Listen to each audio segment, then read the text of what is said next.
Всем салют! В этом видео немного поговорим о завоевателе. Ему добавили новую скин одежды, да, соответственно, повысили его характеристики.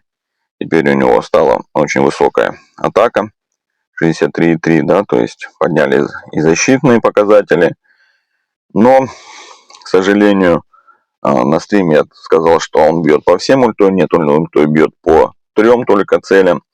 Соответственно, 2 цели он еще может проклять. Есть 75% шанс того, чтобы наложить дебаф, который выключает пассивные навыки. Да, это актуально, там, если попадет на костяных драконов. Вот. Вариант сборки вот у меня несколько я набросал. Да, здесь можно вместо демона поставить копейщика. Вот. Такой вот вариант сборки, да, если кто-то играет падшими. Вот. Соответственно, тяжело резонанс тут будет получить, но зато можно прокачать физатаку по максимуму, да, это добавит, так сказать, увеличит убийственные способности гарпия.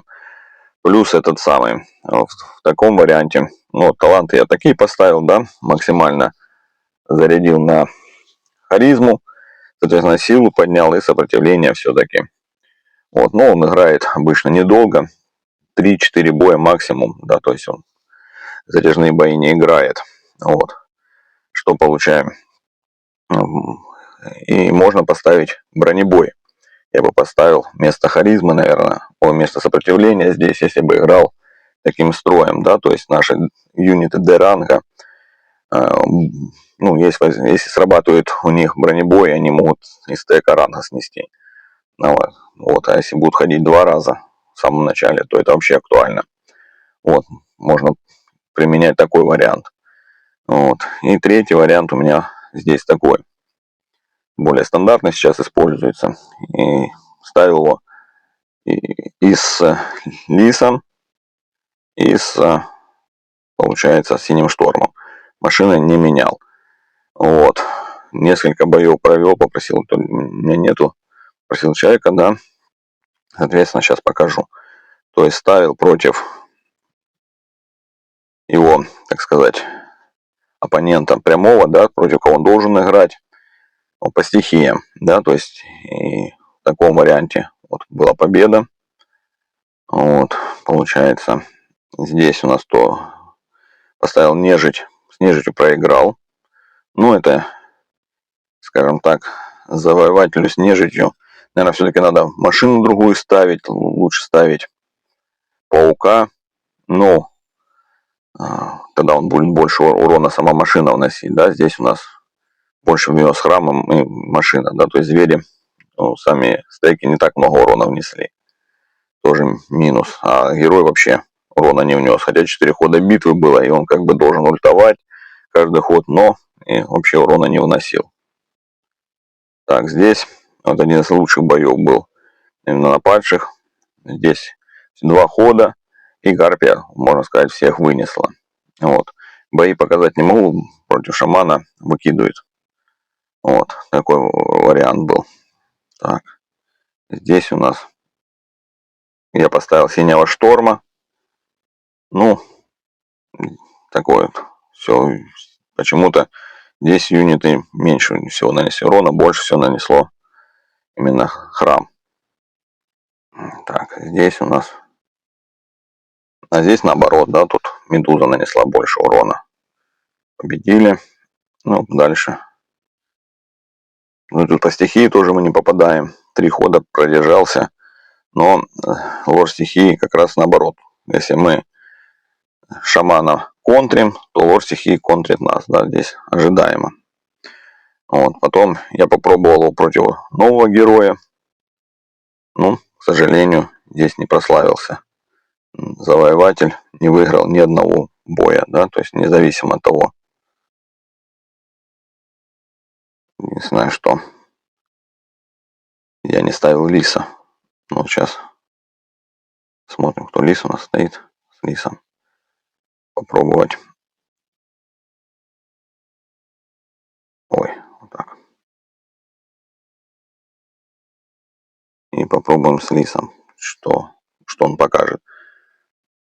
Ну вот с лисом вот он смог победить. Кстати, к синим штормам ни разу не побеждал. С Лисом он победил, и 4 хода было. Сейчас еще несколько боев сделаем.